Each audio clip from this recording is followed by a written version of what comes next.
You know you're listening to It Came From the Radio, or maybe you don't, but now you do now. You're with Dr. Feldy, Jennifer Lee Feldman. I'm here with Brandon Ransbottom. He's the writer and executive producer of a feature film titled Brooker. Welcome. Oh, thank you for having me. So let's get right into it. Could you briefly just tell the audience what your movie Brooker is all about and why you made it? We've been telling everybody the easiest way to understand it is it's Indiana Jones in Florida. So Wow. it's a modern day movie, set in modern times, but that's the vibe. There's an explorer that finds a supernatural item, and a lot of stuff happens to him throughout the film dealing with said relic. Lots of villains come into play. It's a lot about big good and evil fighting each other. Hmm. It's kind of a throwback to a lot of 80s and 90s films. All right, I'm going to skip my next question. Good and evil. Do you believe that there's good and evil or demons and angels in the world? Yeah, that's an interesting question. I mean, I think that what I would say is that I definitely believe there's more than what we can see at play. Okay. I think sometimes Mhm. it's hard to pin down exactly what those things are, and maybe my understanding of something might be your understanding, but semantics Mhm. get in the way. So, Mhm.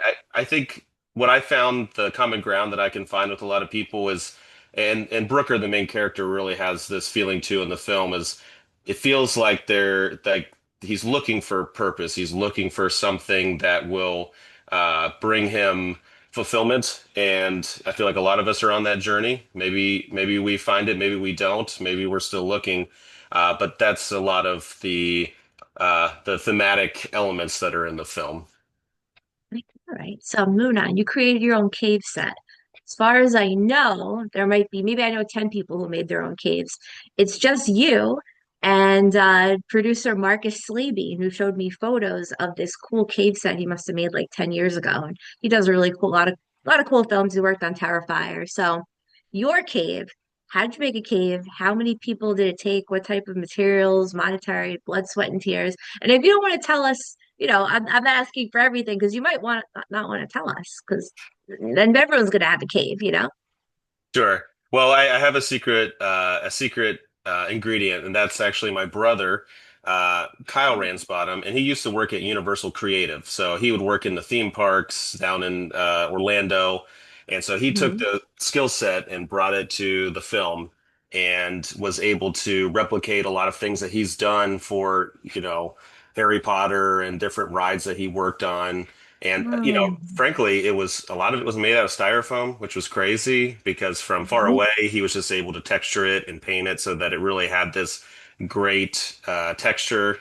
But if you walked up to it, you could just push it right over. So there was a lot of, and he made a lot of it modular, so we could move it all around the room that we were in and make it, if you're filming from this direction, you would move some pillars over here, but if you flipped around, you could move those same pillars behind the other character, and it made it we could basically only build three walls, and we could move those walls in any configuration that we wanted to make the room as big or as small as we wanted.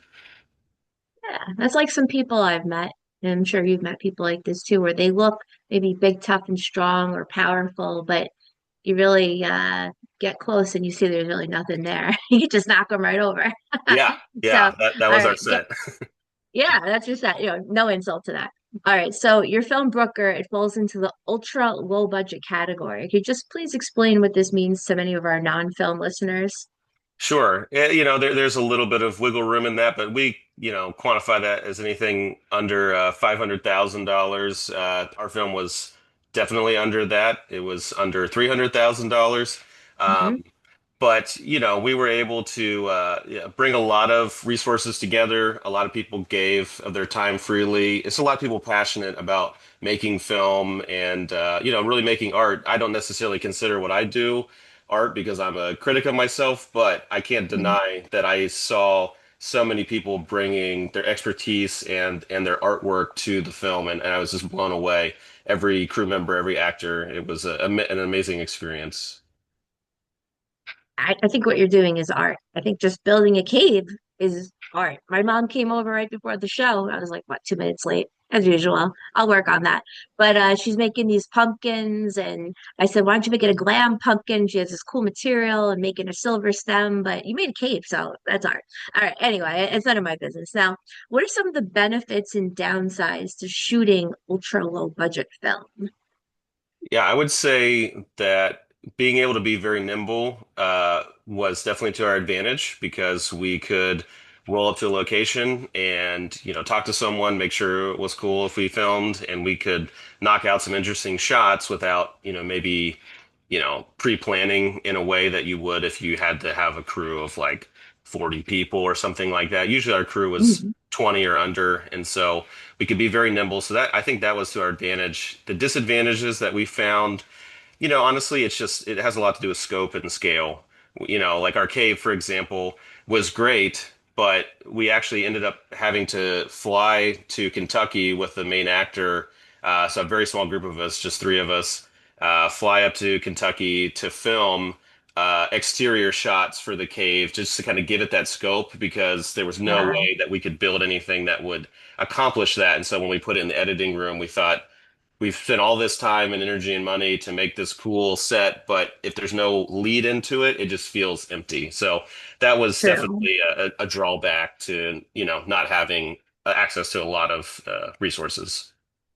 True, true. It's just like the time where we shot inside my house nonstop, and then we wanted to get exterior shots, and I had to take my Halloween decorations, which I keep Halloween and Christmas decorations up every time of year, off the front door so we can get the exterior shot. Just like that, same thing. No, not at all.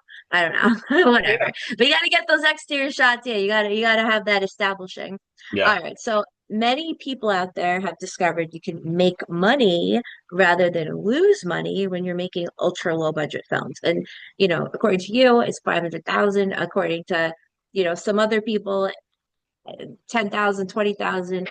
There's some filmmakers I know, I'm not going to mention them, but I'm dying to know if they spend any more than like 2,000 or maybe, Sure. I don't know. So, could you explain some processes that you've employed to stay in this ultra low budget category? Sure, sure. And believe me, I have done things the number of times that I've done things for free and honestly, I think Mhm. that is a lot of how we were able to accomplish what we did because, I've been doing this for over a decade as, as a business, video production and whatnot, and that's not necessarily film, but it is you meet people all the way along, right? And everybody wants to do something cool, something narrative, something that stretches their skill sets and what I threw to them with Brooker, I was like, well, the rubber meets the road. Do you really want to do it? I can pay you a little bit every day that Mhm. you're here, but I can't pay you a lot. And you have to make that decision. Is that something that you really want to do? It's easy to Mhm. say it, but then when you're giving up actual work, a lot of these ladies and gentlemen that were working on the film, are commercial professionals, and so they can make a Mhm. lot of money in one day working on a set. You're making peanuts if you're working on Brooker. But a Mhm. lot of Mhm. people made that sacrifice. And I think that's how you accomplish what I've told everyone is just, I put off for a long time kind of, making a film, like putting, shoes on in a sense and just like running the race. And I'm really trying to avoid stalling again. From now on, I'm Mhm. really working on another feature. We already shot another short since we wrapped on this. That's my advice is like, you can't be too precious about it. You just gotta, like, if you have enough resources to do some version of what you want to do, I think that's better than waiting for the stars to align because I don't know that that's Yeah, happened. yeah, definitely. I have one script that it's not written for me. It's happened before, but I'm a major part of it. I love the script. And this friend of mine said, "Oh, I need 200,000. I don't think I'm going to get 200,000." So part of it, he's like, "I need these skin suits." So I said, "I do special effects makeup. All right, just take out your $20,000 makeup person. I'll do it for less." But he trashed the whole idea because he doesn't think he can get 200,000. So actually, I'll just ask you, any tips for this guy? He knows he's been around, but Right. I don't know, maybe you have some ideas. Yeah, I mean, well, I think what you just said is that's a great first step, right? Is like looking at your resources, and that might be your Hmm. friends, your colleagues, and really just people in the community. I mean, the number of people that, especially for locations, that we were Mm-hmm. able to procure just by trade and talking to them and asking nicely, Mm-hmm. places that, yes, that they might be a venue, they might have prices listed, but going in and explaining what we were trying to do and getting them excited about the project. Mm-hmm. Obviously, what you or me or anyone may be doing is not everybody's cup of tea, but if you find your people, if you find your champions, Right. and I think, including people in the process, like, invite them to be there, invite them Mm-hmm. to, maybe they have something to offer. I think that's a really good way and that to wrap up my statement on this, I would say, you know, when I started, I wrote the script and I was like, I'm going to write it and direct it and produce it. I'm going to do Mm-hmm. everything. And I just got to a point and I was like, there's no way. I can't do this. I'm keeping this from happening by being too precious about it. So I brought in a director, I brought in a DP, I brought in a producer, and Ah. that way, yes, we all, it split a lot of the resources financially, right? Because everybody's getting a smaller and smaller piece of the pie, so to speak. But also, like, I guess if you're doing this, you're not trying to get any pie, right? You're just trying to, like, you want to make a movie, and that was Right. what Right. everybody on the set wanted to do, and so that was and we accomplished it, and that's the story at the end of the day. Yeah, yeah, no, I work in commercial. I'm working on production for a super big restaurant chain. I'm not gonna even say what it rhymes with, but it's like major. I'm doing that for money, okay? Right. I know I'll enjoy because I like the people I'm working with, so that's great. But there's some things you do for money, and then there's like some things that are just like so interesting. I really want to do, and it's like okay, the money is not as important. It's the experience or it's whatever. All right, so we're Right. gonna move on completely. Mhm. Now, Brandon Ransbottom works in the entertainment field, which now largely exists on social media. And I listen to podcasts all the time, comedian podcasts. They talk about the business a lot and how Hollywood's dead. It's not entirely dead, but social media kind of rules the world nowadays. And as he states, I don't participate in other outlets like social media. So, number one, many of my favorite people who I find the most attractive and most admirable, I have Invisalign. And so I thought it'd be a challenge to do this interview with Invisalign and stumble over my words. I do this all the time now. It's a little Nice. game I play. So the people I find most attractive generally don't use social media. You can't find them on social media. You're gonna find nothing. They're gonna seem like serial killers. Those are my some of my favorite people in the world who I spend the most time with. Okay. And then there's some social media whores that I'm also friends with, but whatever. So number two, I know many who've made hundreds of thousands of dollars.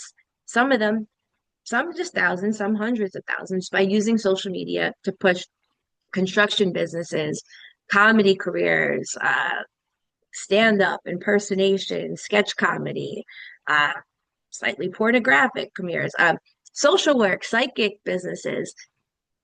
So, Brandon, you're here. How's the experience of creating media while not participating in social media? Like, what is that like? And what are some of the benefits and downsides to opting out? Sure. So, I made a conscious decision a few years ago to just basically back off of most social media personally. I have a LinkedIn. I don't really use it much, but it has been useful a few times just for messaging and things. I made a decision really for my own mental health. I just found that for me personally, social media wasn't something that was bringing me, it certainly wasn't bringing me any happiness, and I could see that it was to my detriment. Um, Ah, I think you're right that and we face this with the movie all the time. Just for a short amount of time, I was managing the social media account for the film, and I could mhm, just see immediately like there was this tension of wanting to see like, oh, I put something up. How many people liked it? Is it getting any mhm, traction? Why didn't this person respond yet?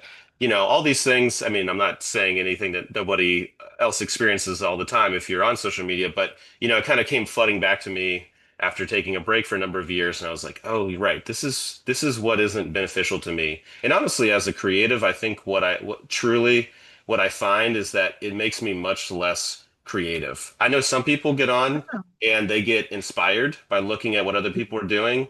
Me personally, I had the opposite effects. I have like imposter syndrome very strongly, yeah. and so if I see what other people are doing, I automatically think, well, my stuff's not that good. I'm not doing that. Right. And so for me, just on a creative level, I just had to stop it. And, I have a lot of people that are working on the movie, on the back end now that are like, well, we've got to do more to kind of push it out there for people. And that is Right. true. Which is one of the reasons, like, I'm talking to you because Yeah. this is human connection as much as it can be Hmm. digitally, right? Hmm. And Hmm. I think that's a really important way to talk about, what you're doing, what you're passionate about, but it helps me maintain my sanity.